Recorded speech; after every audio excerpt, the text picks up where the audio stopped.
All right. Yo, yo, yo. Pete and Eric here. Eric Staley, Pete Oslin with Bending Rules. I'm back having my cup of coffee with Eric. It's been a couple weeks. That's usually our cadence, maybe about 2 or 3 weeks. We'll see if that holds in the summer when we're both traveling and doing stuff. For now, it seems to be working. There's a lot of snow out. Yeah, we could do it.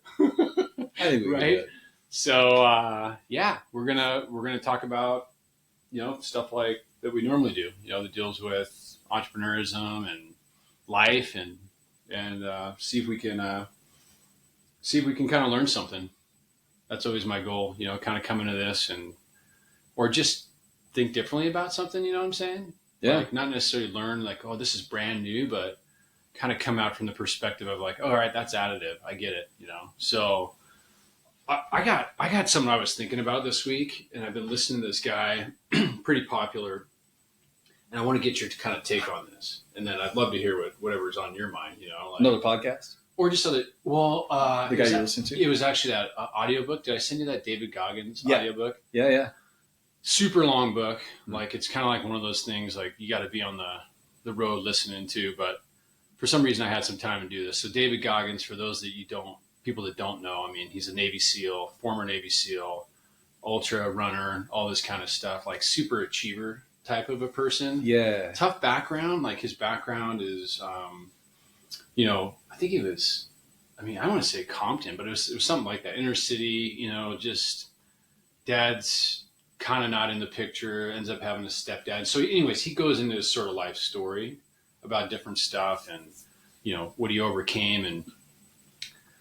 And the reason why I think a lot of people are interested in this guy. I kind of have a little bit of a contrarian view of some of his material, which is the part that I sort of wanted to kind of get in with you, because like, I think you listen to these guys that accomplish amazing things, and they're just like so next level in their accomplishments, like in the pain that they endure being Navy SEALs. And there's lots that you can learn from that. Don't get me wrong, but they kind of live their lives at these like really far end extremes. Yeah. So I'm always like, what do I take away from this guy? Like that is actually more applicable to a person, back to sort of what you and I have done, that just sort of wants to be successful in life, but also enjoy the other things in life, like be present for family, friends, ability to do vacations. Cause in the 12 hours of his audiobook, like I never heard anything about like, I don't know, here's my kid or my nephew's doing this, or along the way I was able to find myself in this, where it was so much about accomplishment. Yeah. You know what I mean? So like, I guess part of me wishes I had a question here, because I wanted to kind of read some things that he said and kind of get, kind of go back and forth on it. But, I guess my question for you, and I guess just thinking about this as an entrepreneur, like, when we talked last week, one of your traits was being relentless, but how much of it is an all or nothing proposition? Do you think it needs to be? And is it important that it's an all or nothing proposition, or is it better to try to be balanced out of the gate? Do you see what I'm saying? Yeah. Or when did you actually, I'm kind of throwing 2 or 3 things at you, dude, but when did you actually bring balance into that part of the equation? Oh, wow. You know what I mean? Maybe a week or 2 ago. It's pretty fresh, really. So you felt like in your first 10 years of like trying to achieve the goal of 5 houses, or, whatever you're just pursuing, balance really wasn't in your mind. What in your mind was? No, not at all. It was okay. See, this is what I'm kind of getting. Like I'm trying to. I have some thoughts on this too, but I want to kind of come back to you. But there must have been a point where you understood that was an important part of being successful. It wasn't just about, the financial gain. So I don't know. Just tell me I'm curious. Like, when did you learn that, or how did you apply that? Well, not always, but I've been pretty cognizant of it for, 20 years, maybe 25 years, that I had that edge, that relentless drive to do better, whether it's sports or business or, connecting with people, whatever it could be that I could do better at. And I don't know if it's just an American thing or some kind of chip on my shoulder that I started out with from being, the hillbilly kid from Oak Ridge, the loggers around me, everybody's talking smack all the time. Yeah. You know what I mean? So everybody's kind of razzing each other, and you know, you do well, and then somebody goes, yeah, you almost did a good job there. You know, like maybe win state or something like that. Yeah. And then somebody will say that to you, you know, just to kind of not let you get too high up on, you know, your ego. Yeah. And so that drive, that chip just keeps getting bigger and bigger. And by the time I was out of college was about the time I was aware of it, that I had a chip, that I was different, I guess, than other people with that chip. I mean, other people have the chip, I'm sure, but it just is expressed in different ways, you know, and he was expressing it, you know, through elite, you know, achievement through military, just the bit that I, you know, looked into with him. And others will do it just only through sports or through poetry, or, you know, however it comes out. And some people just concede. And, you know, that's when you talked about ambition last week. You know, that ambition is important, because if you have that chip on your shoulder and you concede, well, you know, you're not going to go very far with it. In fact, you can just waller, you know, in that concession. And that's a dark spot.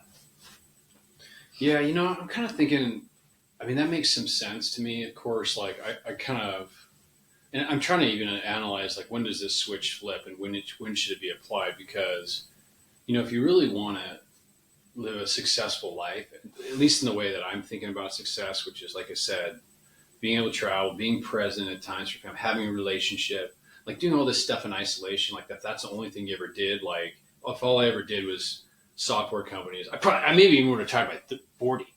Like, but I had other things that needed to be part of the equation. And I guess sometime when I listen to these, like, these guys that are so extreme, I just feel like, are they giving good advice? Do you see what I'm saying? Like, because he makes it sound like, you know, I tend to feel like I'm almost a failure because I can't do a tenth of this guy has done, or can I? Yeah. And I choose not to.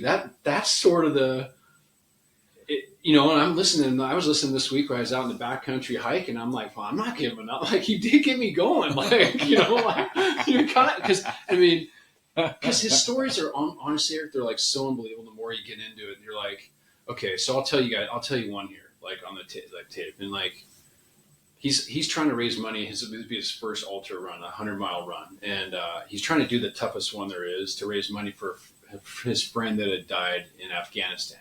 And the guy that had died was that Navy SEAL from that movie, not American Sniper, but the one that Mark Wahlberg was in, Lone Survivor.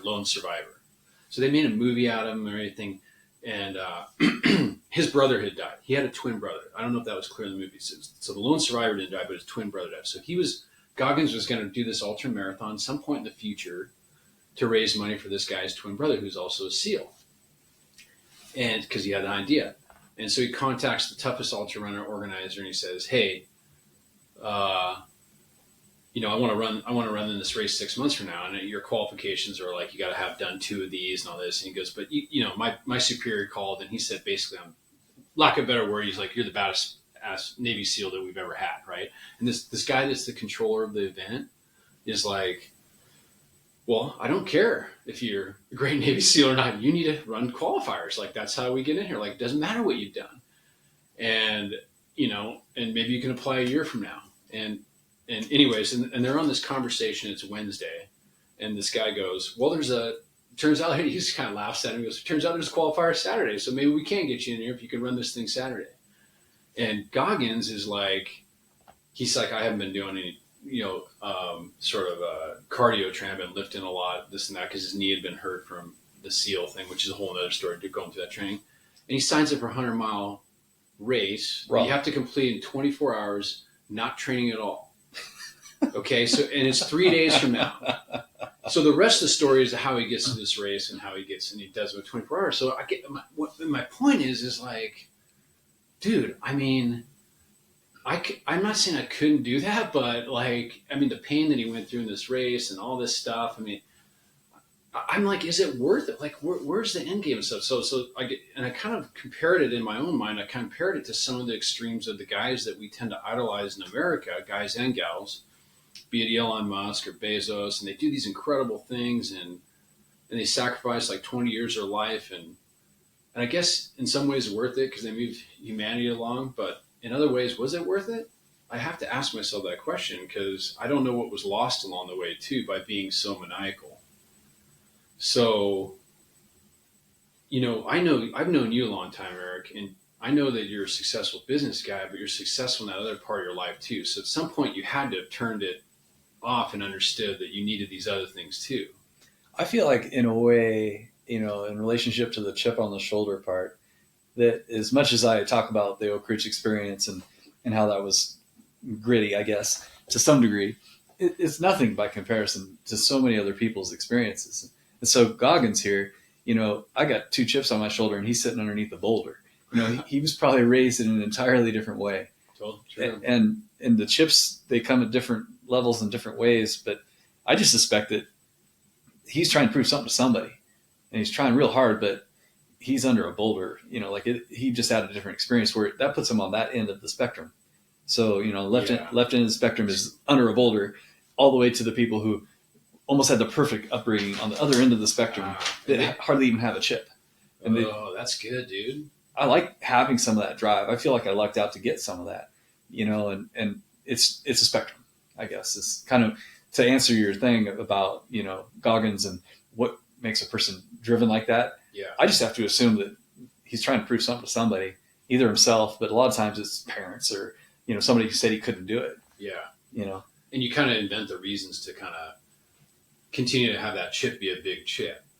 I mean, it's kind of like the Jordan stuff, like how he's always Michael Jordan always picking fights with people. And great example. Looking for the chips, even when there didn't exist one. Like he's going to invent something in his head. Mm-hmm. I love that, dude. And I really like your analogy there, like the size of the chip and something maybe as a boulder. That makes me understand this better because I didn't really understand that temperament. Well, I didn't understand like having a boulder that big that he's never gonna let up. Yeah, people take stuff to the grave. They'll go their whole life with that chip or the boulder. And I don't know his story at all. I'm just sort of pontificating that there's a range of, because you've grown up with buddies that have bigger chips than others, and you saw how they grew up, and you kind of sometimes that they didn't have as good of an environment, family environment. Like my parents didn't get divorced; they stayed together. Yeah. So I mean, that was solid. Yeah. There's Me too. And my mom was really supportive on so many different levels. So when I talk about a chip, it's just this little it's like a potato chip. It's nothing. But I used that.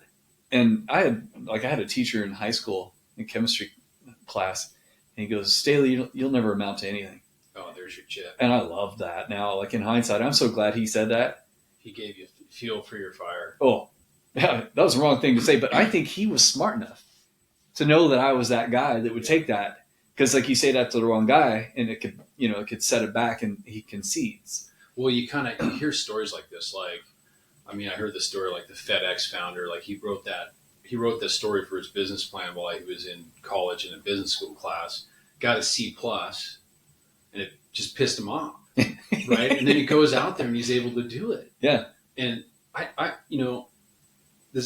want to kind of talk about this chip thing. Cause, it's so fun. Like when we have these conversations, I have no agenda, like how we're going to take this, what direction we're taking this, but you spur these ideas in me. So one of the ideas that you're spurring in this is like, to me, it sounds like it's important to have a chip.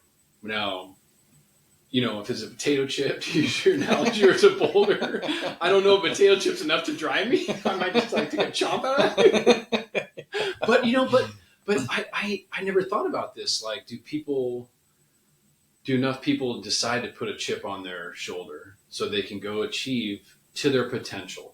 Mm-hmm. Whatever that potential looks like, and whatever they want their potential to look like. Because, in my own mind, as I'm playing it back, like I definitely felt like I had some chips like that too. And, one of them around my first business was almost analogous to the FedEx story. Like, I mean, I was trying to get credit for this business plan I was writing on my company that I was starting while I was in grad school. And my professor was making it super hard on me. Like she was marking it up. No, you need to do this, turn it back in. So it started to take all this time. I was just trying to get credit for this business plan. And yet most of the stuff she was marking out wasn't really relevant to the market I was going in. So I dropped the class. I go, forget it. I don't want the credit. Like I'm done. And I ended up with 10 credits that quarter instead of like a minimum should have been 13, 14. So then I had to double up the next quarter. Mm-hmm. But the point being is it did create a bit of a chip then, right? I'm like, well, screw that. I don't need a perfect business plan for this to work. I mean, I know this is going to work. was like one of those. Yeah. Right. And so she became kind of my enemy, if you will, or my chip in this process. And some people, like you said, it is derived from their background, and they're like he often refers himself, Goggins. He's like, I was just a piece of crap basically, and I saw myself that way. I was 300 pounds. I needed to lose. And what is this? What I was getting? So something in his psychology, he developed to have that opinion of himself. Well, I'm not going to lie to you. I didn't have that opinion of myself. I'm like you. My mom and dad were together. Middle class. Pretty comfortable. But you got to find that chip somewhere. Otherwise, I don't know if you're going to be able to do, achieve and operate in the way where you can live by your own rules. You'll have to always live by someone else's rules, because it just will assume that you're working for somebody or whatever. Unless you go to a big hedge fund or something, you make 23 million after 10 years. I don't know. There's probably those guys too, but again, for the majority of America, right? Yeah. Well, it just depends on the expression of the chip too. The fabricated chip on your shoulder, to better excel or get to another level, whether it be sports or, anything that's measurable, or you kick back and you don't have that. You never did, let's say, and you don't have to develop it. And you can be, out there playing volleyball with a group of people and having, I swear to God, more fun if you don't have that competitive edge. Yeah. And every game has to, I used to always shoot for the perfect game in volleyball. No errors. Yeah. Playing doubles, sand, yeah. And over and over and over and over and over. It just never happened. Yeah. I mean, I wasn't even really close very often. Really? Yeah. I mean, you remind me of something actually, but yeah, go ahead. Usually 2 or 3 errors. And, I have a really sharp knife on my errors though, an inner critic that is like, okay, so maybe I measured. Like you may have gotten the point, but you're still like, I could have done, that was actually not right where it should have been. Right. Yeah. You know what I mean? It was a deep jumbo, but it wasn't that deep. The guy broke the other way. I'm sorry to use the volleyball terms, but I still won the point, but you're like, no, that was an error on my part. Yeah. I could have got that deeper into the corner. You would look at that as an error. He shouldn't have touched that. Yeah. Gotcha. So you get that voice in your head. And I think that's an advantage for competitive stuff, but if you don't want to compete, and you don't want to be that person or drive. And, I kind of sometimes look over the fence at that with a little bit of envy, because it's like, man, they're having more fun. Yeah. The rec players. Well, you and I have kind of gotten to that point now in our career, right? I mean, what are you saying? Well, I mean, we battle it out, but we laugh a lot more than I would say we did in our younger years. Mm-hmm. When we were playing when we were 35. I mean, we would laugh after the game at 35. There's less joking on that went on during the game. There was here and there, but it was after the game. It was all the time. We're like, oh, that was a good game. You guys got that one. And we're kind of laughing about stuff. But I felt like when we were playing, it was usually pretty much like, let's go, man. Let's get this point, and let's get the win and try to get a perfect game. And that just never stops for me. And now it's like you said, though, it's fading. Yeah. With age, and I said like 2 weeks ago, I finally started getting it. Well, that's kind of true. I can go up to the mountain now and leave at 10:30 in the morning, get there late and take a couple turns and come back. And I don't have to beat everybody up there and be the first tracks. And, I don't like that rush and that competition of it. So I'm aging is kind of a cool thing that way too. Yeah. Because it balances it out. Yeah.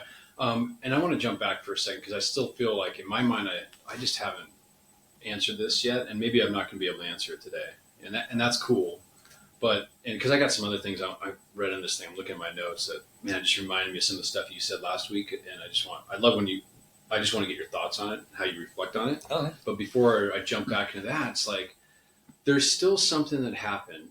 And maybe, maybe it was that I just felt more comfortable with stressful situations and knowing that the future was out of my control, knowing that I was good at what I did, that I was able to let go a little bit of sort of the maniacal preoccupation with being successful. I felt like success would take care of itself. And when that happened, I was able to be more present as a dad, have a more balanced life, move into doing things like coaching and stuff like that, which, when I'm trying to give advice to a young entrepreneur, I'm trying to convince them that, yeah, you need to put your head down, go have a good plan. Obviously, the expectation is probably 80 hours a week, because you're in your 20s or whatever it is. I mean, and not to measure things by time, but the reality of it is, you're working more hours, you're going to accomplish more. I mean, that's just, we can act like, oh yeah, we work smarter, not harder, but there's some point in your life where you're just working more hours, you're going to accomplish more. So, but, if you do that forever, you start, I don't know, you start having health problems. You don't have the other things that are important to achieve in life, if you're just putting so much time into one thing. And so I guess what I was wondering from you is, did you have an inflection point where you felt like you'd really been successful in the way that, I would talk about having it all. Mm-hmm. And when did that, and what, I don't know if it's exact time in your life, or what happened, or has that happened, or is that, am I just, I don't know. Probably, I mean, just from the hip, the turning point was after the Great Recession. I told you I did all those projects, over a 5-year period. And I didn't think that it was possible for me to burn out. I heard people talk about burnout, and I thought that they were weak. I just didn't believe it. I'm like, nah, that's just an excuse. Yeah. And I burned out. Yeah. During the Great Recession, I realized that is a real thing. And at least for me, and other people say and talk about it, and I don't know what they're experiencing exactly, but I full on experienced burnout. Yeah. And I had to pull back and just regroup and kind of charge the battery and then just think about where I was in life and where I wanted to get, and how much more time I had left and how much my body would enable me to do. Yep. And so that was probably the first, almost a forced pause because of burnout. Yeah. So now I talk to, other folks about burnout and be like, no, just respect that. It is a thing, It is a thing. And I mean, I always had a tendency to think that I had more energy than anybody and I could pull it off and nothing would stop me. And, maybe that was true when I was younger, but I guess I'm 45, about the time I started realizing that burnout is a real thing. Yeah. And that was the pause, probably right there where the chips started kind of falling off, and I started realizing, well, how far do I have to go with this? Yeah. Like how many goals do I have to achieve, and how far do I have to get financially before Love it. I'm good, enough. Yeah. And it's tricky because when's enough, and you have these expectations for yourself and what you want to see out of that. And I talk all the time about, well, what's the next $20,000 going to do to enhance the quality of your life on a major level? Yeah. And it could be 200,000, it could be 2,000, just that risk benefit, where's that? There's very little left for me. I feel like when it comes to, I have so much going for me. Yeah. Aside from my health, like I can't play volleyball 5 days a week anymore, Yeah. but I just didn't really want that much. I'm not going to buy a jet. Yeah. You know what I mean? Yeah. Like you could maybe fly first class would be kind of cool, but it just seems so outrageously expensive to me that even if I could afford it, like no problem. Yeah. Which I probably can, but I can't wrap my head around it. So, what's that next click that I was after? And in that burnout period, I was like, well, what do I want to get? A vintage Bronco? Do I want to just pick one of those up? Yeah. So I got an old Bronco, and that's kind of cool, but it's kind of a cool car. Yeah. Yeah. I mean, it was fun, but in the end, there's other ways to move the needle, at least for me, and bigger ways with probably less money, So then I constantly try to distill, where's that next $100 going to really bring you a lot of joy? Yeah. Yeah. And I ask you, the same thing is, dude, you kind of nailed it. And there's two thoughts that started coming to my mind as you were talking about this, and some parallels. Like, so, and I think this is going to be true for your industry too. You're in real estate and I've been in tech, but one of the things you look for, like in technology, software companies, like if you're investing in an entrepreneur, you'll hear angel investors, venture capitalists say this. They're looking for pattern recognition. They're looking for a certain type of person that does a thing a certain way, and that's the entrepreneur they want to invest in. Yeah. So why that came to mind is when you were talking, I had a very similar thought process. My pattern recognition was similar. Interesting. And this is going to be interesting to talk to other people about this, like beyond you and I, as we get more guests on here and stuff, because I'm curious about this and I think it's true. Like, yeah, we have our nuances, our personality always going to be different, but the pattern that I identified, at least between you and I, was I had a similar temperament with work. I was like, oh no, I'm not. I got a higher energy level than most people. I can outwork most people, and I don't get tired like everybody else does or whatever. You just wouldn't let yourself get tired. And by the way, like the David Goggins, there's like a 5% of the population that are just like you can't even understand. Right. But I had the same thing happen. I burn out, and so when burnout hits. It's one of these scenarios where you can't manage your way out of it mentally like you thought you were going to be able to because you just had extra gears or whatever. You don't need as much sleep or that applies to everybody else. No, it's going to knock everybody down. And so you either change your lifestyle, you take a big break, whatever it is you need to do. And it's different for everybody, right? Someone may experience that 3 years in, someone may experience 10 years in, someone may experience it 10 years in with a heart attack. Yeah. Right. So let's some might die with it. Yeah. Some might die with it. So as entrepreneurs, let's try not to take it to that extreme and maybe try to if I would have had some way of recognizing it better in my first software company, I could have avoided some health things in the second one or third, but by this time I'm on my fourth company. The best one in my mind because I was most balanced, right? The company I started when I was 40. Which incidentally, there was a study that was done. I read this many years ago that, do you know the highest probability of success of starting a company? This was in the software industry. I'm talking about one that's successful and around, or not necessarily the unicorns, but just around it. Do you know what age that person is when they start the company? 40. Well, I'm guessing. Yeah. You're guessing it was 39. Yeah. So that's but yet.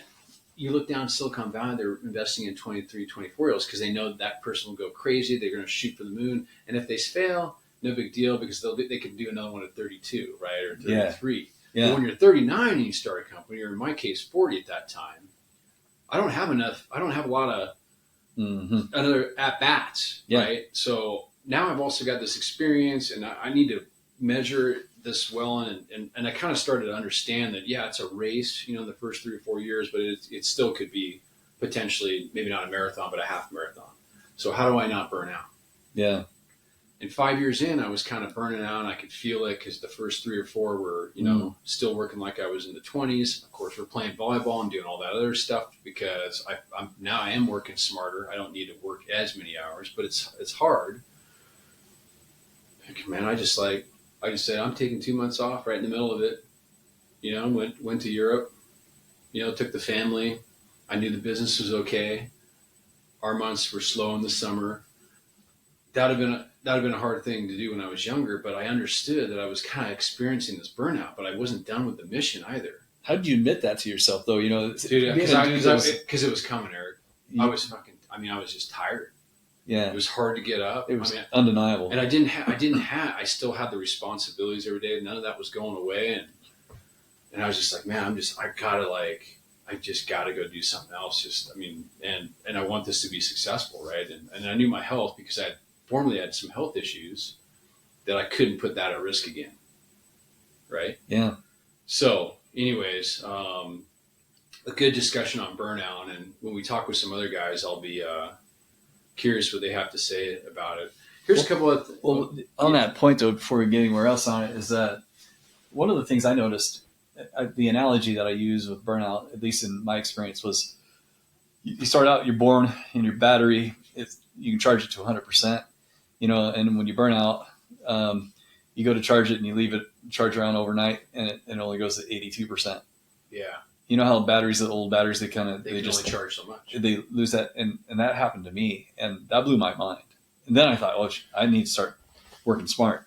Yeah. And I only have so much time left, and, not as much, knees and back and elbows and wrists and everything are kind of beat up too. So I better realize that I can't risk another burnout because the first one dropped me to, I'm just throwing out numbers, but like 82% would be my new 100%. Well, next time, what's it going to be? 60%? Like what happens if I burn myself out again? Yeah. So I had to be real careful to feather that.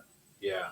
Yeah. The good news on that is that you also couple that with actually broadening your horizons and doing other things, right? Like Mm-hmm. it led to me going to travel with my family, so my horizon broadened, and that actually is an energizing thing, right? And Oh, or it absolutely. leads to more volleyball or being down in Mexico more often. So, Mm-hmm. so yeah, no, I think that while everybody may have their own sort of battery, like you said, you're born with. I mean, I guess the moral of the story here is, as we talk about it, two things for me. One, pattern recognition. Like this is going to be common with a lot of people that are driven. They're going to have a chip. They're going to be working hard. They're going to have a temperament. I got more in my tank than you do Mm-hmm. because they're competitive usually. And then the burnout is probably part of the equation. And like I said, I'd love to ask some other people about this too. See if that basically that hypothesis is even right. But I have a feeling it is. Yeah, I mean, just with the both of us, that's kind of telling. And I really, really didn't have, like, I had a mental block that there's no way that's made up. I'm not vulnerable to that at all, and I was wrong. I was surprised to be wrong. Yeah. And, I don't mind sharing it with folks, but it's kind of cool that, you had a similar experience, and I don't know, maybe it's more, prevalent than we think. Yeah. Yeah. No, without a doubt. I'm going to read some stuff to you that I kind of took out of his podcast. And then, I don't know, I just want you to kind of just think about, I'm curious what you think about these statements, basically. Okay, so one of them, this reminded me of you in our conversation last week a little bit. Because he said something, he goes, motivation is crap, you need to be obsessed, right? And that reminded me of your comment on relentless, right? Yeah. Right? So Yeah. I was like, okay, that's an easy one for Eric, because that sounds like Spot on. something that he already thinks. Nobody had to talk me up. I was already there. Like, I just needed a direction to point it. Yeah. So motivation is neat. It's cool. Like, there's seminars left, right, and sideways for folks, but in the end, you just got to find your inner drive and what you're passionate about. So yeah. I like that he was so harsh with it, though. It's funny. Yeah, well, that's what's kind of refreshing about his style, actually. Yeah. Is like he doesn't let people make excuses for their lack of results, right? He goes, I mean, he says it. He's like, hey, if you're fat, that's on you, man. Go lose weight. Because I was 300 pounds. Yeah. And I got down to 210, and I was in the Navy SEALs. It took me 3 times to go through the camp. And he got all the way through. He was making it, but he got disqualified on medical. And he had to start all over. Ugh. Another 8 weeks, 6 months later, like Yeah. knowing that the crap that was going to be in front of him. That most people are dropping out. There's a bell that you ring, they have you ring when you're dropping out. Most people out of the 100, 20 are making are dropping out, yet he's going to go do that. And anyway, so he's not very, touchy-feely. Yeah. Or sympathetic. And I kind of I think, I like to think I'm a person that has a lot of empathy, but, I'm also get that, so, motivation crap, you need to be obsessed. He says a statement, and I have a thought on this. I'm kind of curious what your thoughts. He goes, to find your path or whatever, to be successful. He says the answers are buried in suffering. Mm.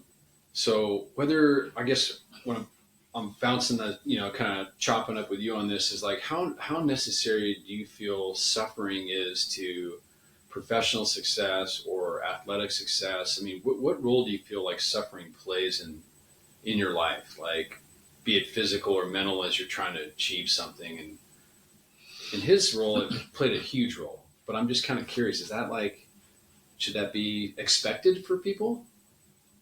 Yeah, honestly, that doesn't really relate with me near as much. I'm not really trying to suffer.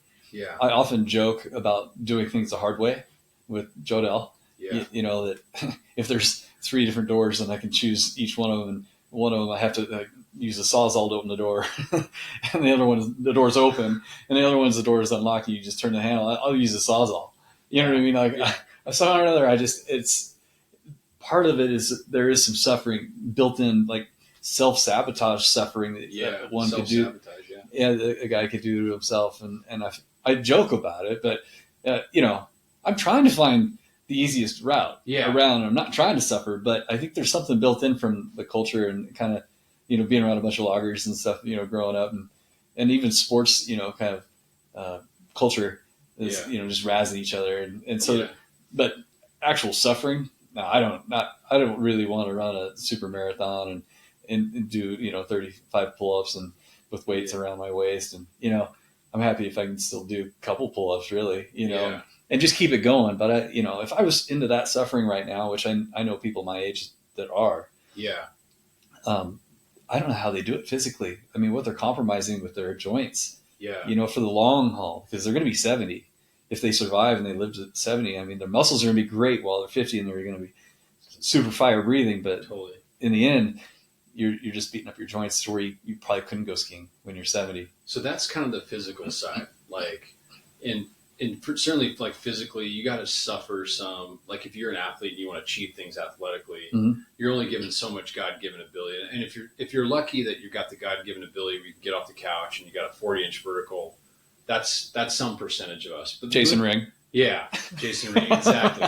But then there's the other percent. He worked hard. I feel bad for saying that. No, he took his athletic ability, worked hard, and he got off the couch and he was 35. Yeah, and vertical. Yeah, and he's 30. Yeah, but he had this God-given ability, and then so most of us is like, okay, we gotta suffer, or at least we gotta dedicate to working at something every single day to achieve a result, right? That's sort of the athletic path. Now, for those of you that aren't athletes, like if you're not sort of driven by having a good athletic outcome, which, I mean, there's plenty of people that, that's not sort of their outlet, if you will.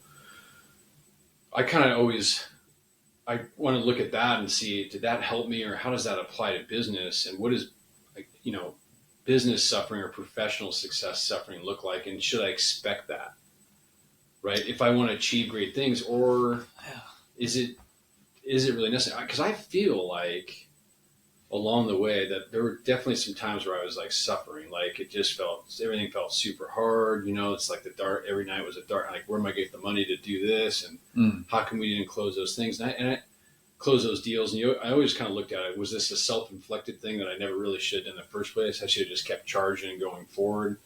Or was it just, that's part of the journey that you're going to suffer. You're going to have some big setbacks.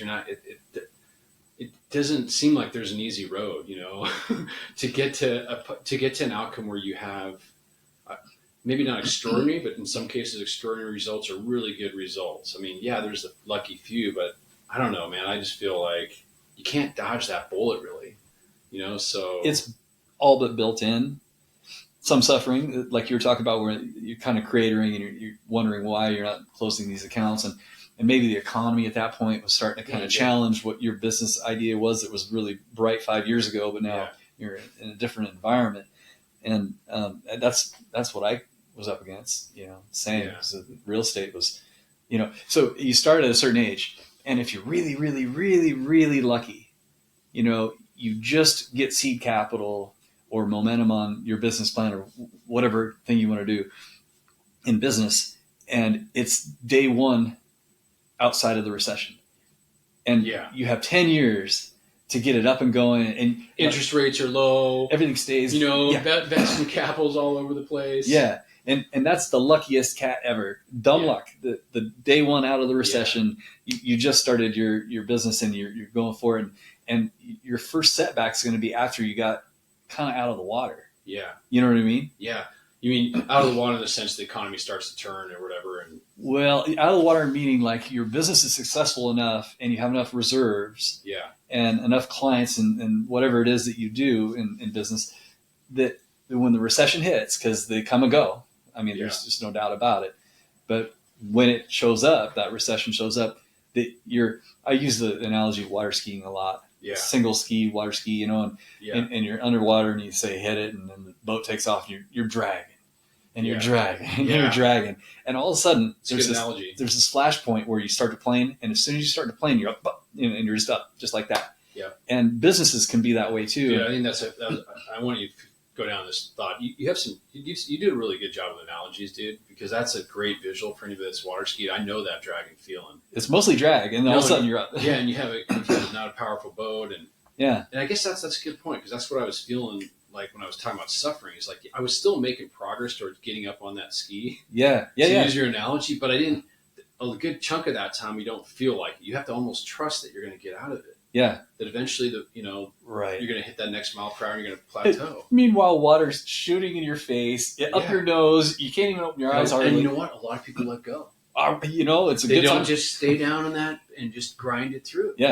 you know? And every business is going to have the 70% phase of dragging. I love that analogy. And I do think you said some person, I think that's got to be the temperament almost 99% of them, unless you're like the 1% that is like a lotto, Mm-hmm. you know, where you didn't have to do anything. Right. Well, yeah, that's that kid, whoever just got out of the end of the recession. Yeah. And you're right at the beginning of economy's booming. Progression cycle, and you're going for 10 years, you're out of the water now. You know, you're planing, and now you have a chance to look around, kind of adjust your shorts, you know, and then the economy is going to crash, you know, at some point, you know, or not crash necessarily, be a recession. There'll be a recession, yeah. And so in that point, though, now at least, you know, you've got clients, you've got reserves. If you're frugal and you save, you know, frugal, like I was talking last time, you know, if you're not frugal and you don't have any reserves and you assume that's always going to be that easy, well, you can go back in the water real fast too. But it's built in suffering that there's going to be a recession in a progression cycle for the first generation go-getter. Yeah. You know, when it comes to business, if you don't have passed down wealth and like seed capital, it'll just show up again, you know, if you fail, you know, from family or friends or something like that, you know, because banks stop lending during recessions. Yeah. So if you're self-made and you don't have that kind of backing, well, when the recession hits, it's largely because the banks stop lending. Yeah. That's your or the rates are too high. This is where we have some parallels, even though our worlds are different. Like you've been in the real estate world, and you know some amount of that deal is financed via bank, right? So you know that and interest rates go up, all that changes. Maybe the properties go underwater, so that affects you in that way. The interest rate scenario for venture capitalists is the same thing in a different way, right? Because if it's at 5% today instead of 0.5%, someone can put their money in a treasury or whatever, or a bond, and be like, oh, that's not much risk. Yeah. Right. And I'm going to make 5-6%. Well, if it drops down to 0.5%, and capital is liquid and free and ready to go, you know, kind of post recession, or we're trying to come out of recession, kind of back to your point, then that person that was investing is like, well, gosh, I'm not making my 5 or 6%. I'm going to go take more risk. And, you know, economy's great. Why wouldn't I take more risk? So those entrepreneurs, and this is a real thing that's happening in the tech right now. So even though the economy is having its recovery, but for the last couple of years, all indicators I've looked at is tech's been in a recession. And I've heard these conversations about these entrepreneurs that they have to change their temperament to like, I'm not getting the next check, because you're not going to, you know, you got your seed capital, you got your A round. Mm-hmm. You may not get that B round. You're working for free. You know, because your company's losing money. Yeah. And it's not, we're not going to finance it. Now you need to make money. And basically what I was sort of, you know, got from this podcast and a couple different other sources was that those entrepreneurs were having a hard time adjusting, because it was never that hard for them. And now it's actually really freaking hard. Yeah. So some of that suffering actually plays back to being important, that you have a little bit of history of suffering, and you can suffer through when it does show up. If you've never seen it, maybe just lacking a little bit of grit, you know? Yeah, no, I think you're lacking grit. And to your, I love the water ski analogy. Some of those guys end up back in the water. Yeah. Right. They hit the wave going over and they're back in the water. Now they got to get up on the rope, and it's not a quick pop up. It's not a Mastercraft pulling you up. It's like a shitty little boat. Bayliner. Yeah. And you're like sitting there dragging behind. That was my first kind of ski boat. You know, yeah. You're just an old Bayliner. Yeah. I remember those. No, we had a Bayliner. You'd say hit it and it'd be like barely going. Yeah. Dude, I had a friend that I was like 200 in high school, and he was our middle linebacker, and he was like 225. Like, it would be the longest thing. Like, I would see him in his boat, like we just got a gas down, and he's just back there, and he would just freaking. He'd hold on. Yeah. He'd hold on. He knew eventually he was going to pop him up. I mean, to your point, the Bayliner, man, that was I think dog on your boat there when you're growing up. No, it's all good, man. I didn't have a boat, so I don't feel so bad, you know. No, those are well, it wasn't my boat. It was my parents' boat. Yeah, my parents didn't have a boat either. Well, we had a boat. It was a rowboat. Little rubber raft. No, you're right. I mean, but no, again, I'm just talking smack, man. No, I love it. No, you know. Well, and then you kind of understand now why second, third generation businesses, the kids end up selling. They don't have that same drive. The drive. Yeah. Well, because you got to find the drive. Yeah. You know, and I got to tell you, it's funny you said that, because in some ways you're teasing me, but honestly, that was part of my motivation. You know, I didn't like that I was ever perceived as the rich kid or even semi-wealthy, like when, cause my temperament, Eric, was always like, well, it's not my money. Like I have nothing. And I know my parents, they're first, well, actually I'm first generation, they immigrated here. They're freaking old school. They're like, no, they keep it to themselves. They do this. Like, no, you got to go out now. And I like that though. And I know that I knew that I wasn't going to get like some big check, when I turned 30 or 40 just for the hell of it, even if they had it. Right. So, but even putting that aside, even if I thought I was, in my mind, I don't feel like I'm doing what I need to do with my talents if I just rest on someone else's success, right? You got to go out, do it on your own, but it's a hard thing, if you have some means, Yeah. Well, you've got a chip on your shoulder too, for sure. Just as competitive as you are at volleyball and in 4 different businesses that you've started. That's grit and that's a chip and, just tons of credit. And at the same time, I think that's kind of why, I can relate with you as much as I do and you do with me because, you didn't want to take any support and I didn't have any. And it's the same thing. If you shut it off in your mind and you're just like, well, no, I got to do it solo, then that's cool. That's everything. Really, having that attitude of do or die, Yeah. So then you can, get behind that boat and keep trying. No, that's so true. I just kind of shifting gears a little bit, as we're chatting on this, chopping this up a little bit. The other thing I was kind of like, I wanted to understand this is important because you mentioned it. And I read this great article and I love this guy's characterization of it because, people talk about passion. Okay. So passion and purpose, right? You kind of hear those words almost used, I might say a little bit too much, like I want to do something with a purpose, right? It's framed on your office wall, passion and purpose, but it doesn't really mean anything. Here's my mission and all this, the company's mission. And anyways, this article talked about how Gen Z and millennials are these generations or the generation. And I don't want to overgeneralize this because I've worked with millennials, not as many Gen Zers are the younger ones. And I find some that have the same traits we're talking about, characteristics. Sure. So, But one of the things they said that's been brought in the psychology of this generation or the psychic of it is that, there needs to be a purpose to what you're doing. Mm-hmm. Or there needs to be a passion. And so I guess from your own standpoint of, being successful, if you're advising someone that you're in your real estate career, whatever career they're pursuing, how important do you think are these notions of passion and purpose? Or is it something else that really matters? Like, I you know what I'm saying? That kind of was the question, passion and purpose for me or for you? For me. Well, how much does that factor in? Or was it more that, hey, I just want to have financial freedom? Oh, no. That was important. That was goal one for sure. Freedom of schedule, is the best thing money can buy is your time. Yeah. And be able to go skiing on a Tuesday and a Wednesday. Getting there where you have that flexibility. So that's putting yourself in that position where you can realize that. That was everything. But if you don't, at least for me, I found, I grew up going to the dump on Sundays with my dad and my brother. Yeah. And that would be our recreation.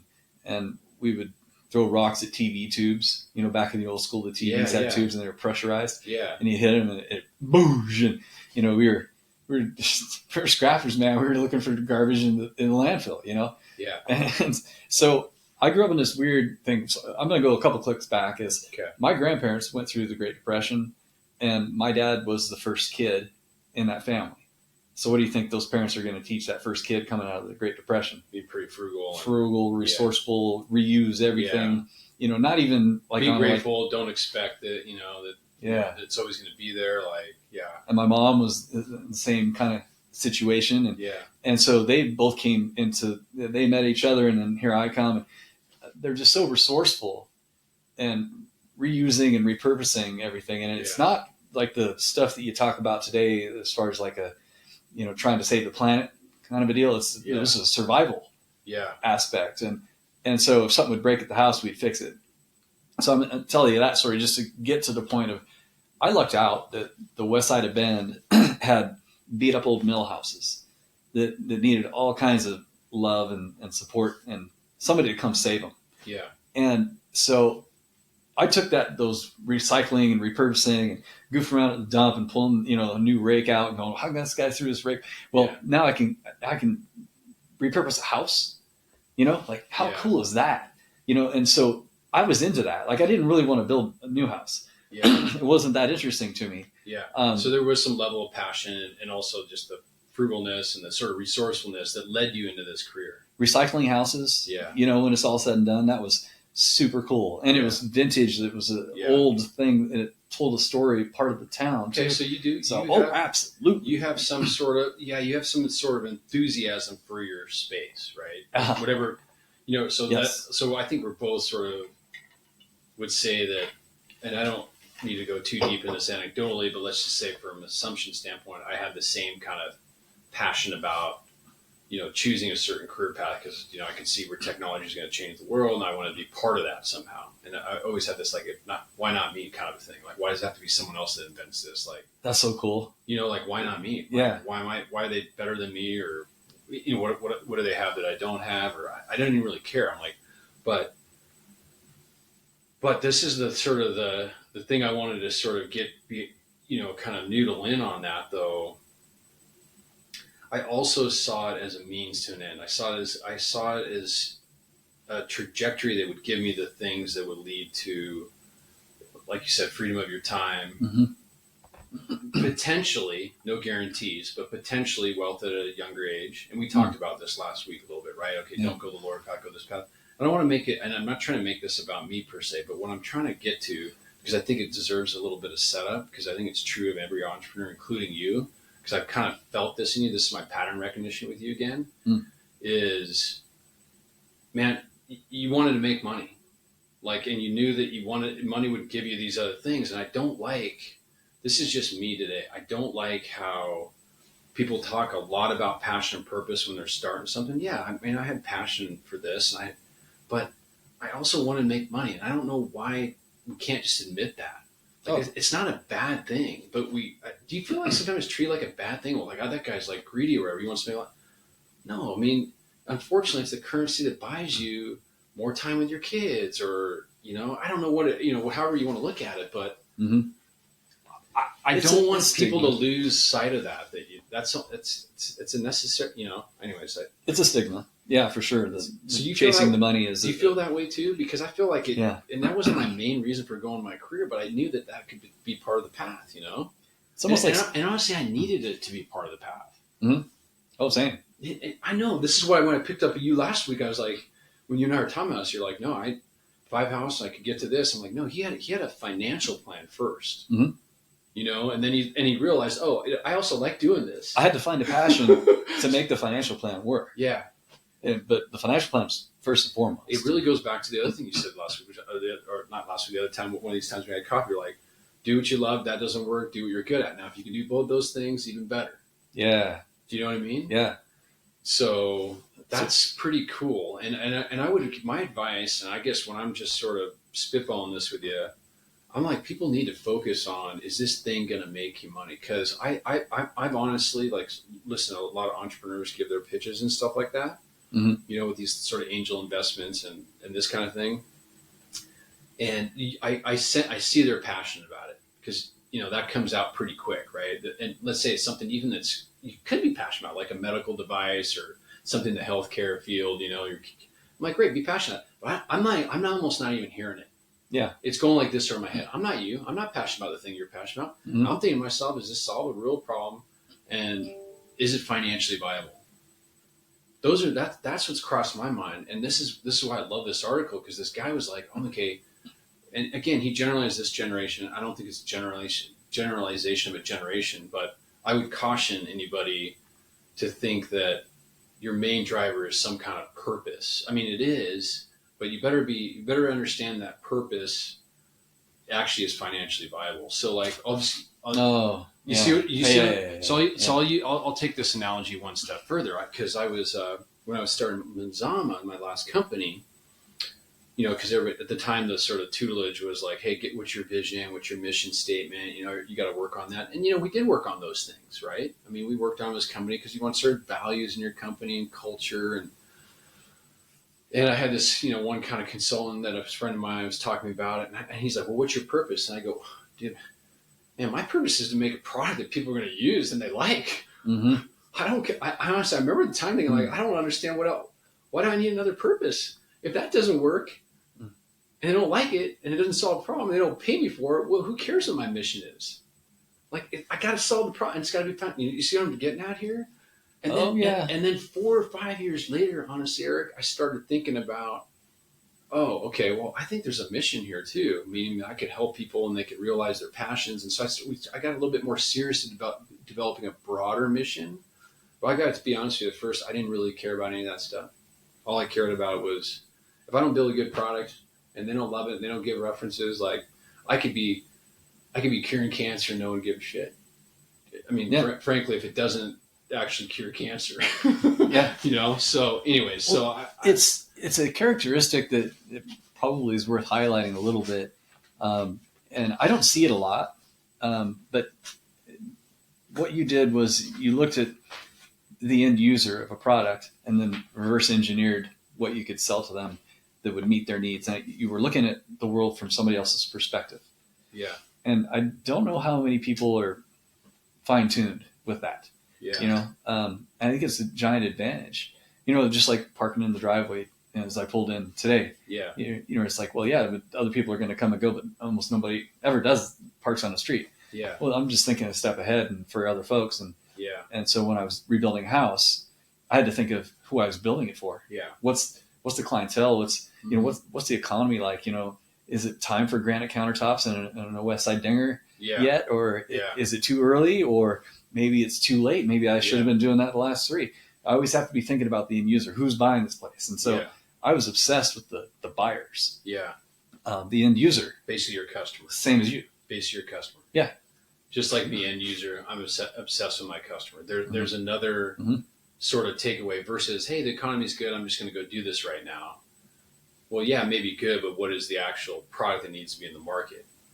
Yeah. You know what I mean? And that's you evaluating that. I love watching Shark Tank for that reason. Yeah. Just watching the breakdown of ideas and are they passionate about it or do they know anything about business?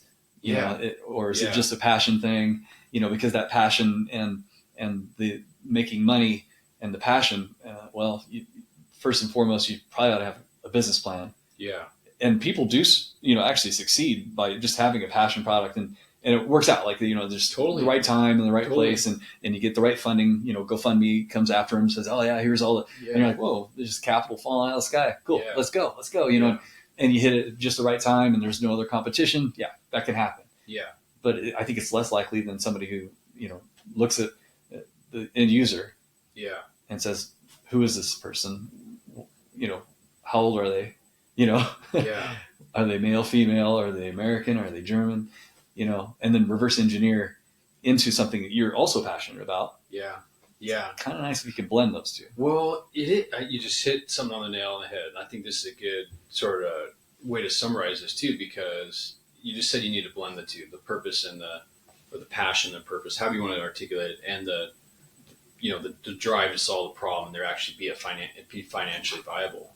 Because I think it's kind of like if you're, too much passion and not enough reason. I think there's like almost like a bit of a Chinese proverb on this where the fire burns out the thinking. So if there's too much fire, you're not thinking. If all you're doing is thinking or executing, you don't have any, the fire it's just barely lit.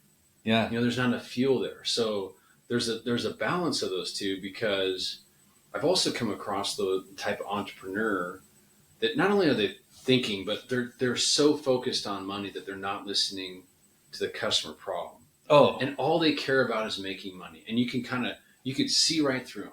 Oh. Like they just want to make a bunch of money for themselves.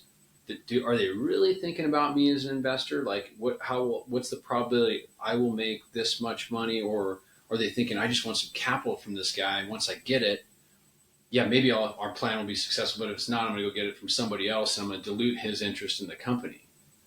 do they really, or do they care about the entire success, right? I mean, that's a whole nother conversation. And I try to read that pretty quick too before I part with dollars, right? Because I always cared about the success of everybody, not just my own success. And it wasn't just about the money. It had to be about I'm solving a problem. But at the end of the day, sort of wrapping it up from my own mental point on this point is you better solve the problem, and have it be financially viable. Your customer is going to pay you money because it won't matter how excited you are about it. You should be passionate about it. I don't mean to discredit that, but you know what I'm saying? It's almost lucky when you can have both. Yeah. A healthy balance of both. Yeah.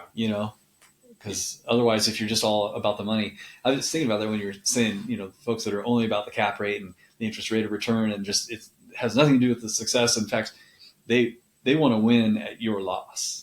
Looking for a win-win is something I always talk about. Yeah. It's like I want to get in every situation where it can be a win-win for everybody involved. Yeah, I like that. And occasionally you stumble across a win-win-win. Yeah. And somebody like on the sidewalk gets a win out of the deal too. And they didn't even see it coming. Yeah. But people that are a little bit too money obsessed, they're thinking about a win for them. Only them. Zero-sum thinking. If you happen to win too, great. But if you lose, that's not that important to me. Yeah. No, I'd rather actually. Yeah. I'd rather like a vampire bat. I'd rather suck you dry and take all of your blood and then go on to the next victim. And I think that's why earlier we were talking about the stigma with being money driven. Yeah. Has such a negative angle on it is because of those characters. Yeah. That are off on that far side of the the spectrum. Yeah, totally. Because there's a lot of people that are much different than that in business. Yeah. But those guys that are just ringing the towel, just going after every victim that they can. Yeah. I really do think that's why that stigma is there. Yeah, totally. Which, I don't know. Those guys wear me down. Yeah, me too. Yeah. Man, there's so many other things I could BS with you on all day. There's another topic. I just want to hit it next time because I want to be fresh with you when we sort of sit down and have our coffee. But this notion of shortcuts and, are there any shortcuts to success? Are there things you could have done? I'm almost asking the question. I can't help myself.